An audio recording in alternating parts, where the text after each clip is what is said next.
మీరు క్లినిక్కి ఇంప్లాంట్స్ కోసం వెళ్ళినప్పుడు ఓపీజీ సిబిసిటీ తీసుకొని రండి అని వినుంటారు టర్మ్స్. అసలు ఏంటి ఓపీజీ సిబిసిటీ, ఎందుకు తీసుకోవాలి, ఇంప్లాంట్స్లో ఏ విధంగా యూజ్ అవుతుంది, ఇది బాగా ఖర్చుతో కూడుకున్న పని అని చాలా సందేహాలు మీలో ఉన్నాయి. అవునా? ఆ సందేహాలని తీర్చడానికి నేను మీకోసం వచ్చాను. హాయ్, ఐఎమ్ డాక్టర్ ఊహా. ఈ వీడియోలో ఓపీజీ సిబిసిటీ మనం ఇంప్లాంట్స్ కోసం ఎందుకు తీసుకోవాలి తెలుసుకుందాం. ఓపీజీ అనేది ఒక పెద్ద డెంటల్ ఎక్స్రే లాగా అనమాట. అన్ని పళ్ళు కనిపిస్తాయి. ఓవరాల్గా పళ్ళ హెల్త్ ఎలా ఉంది తెలుసుకోవడానికి యూజ్ అవుతుంది.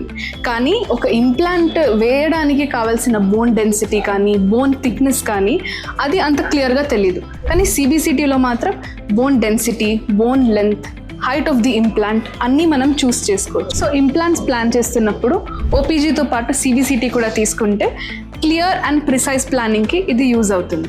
So better go for both the options while planning for implants.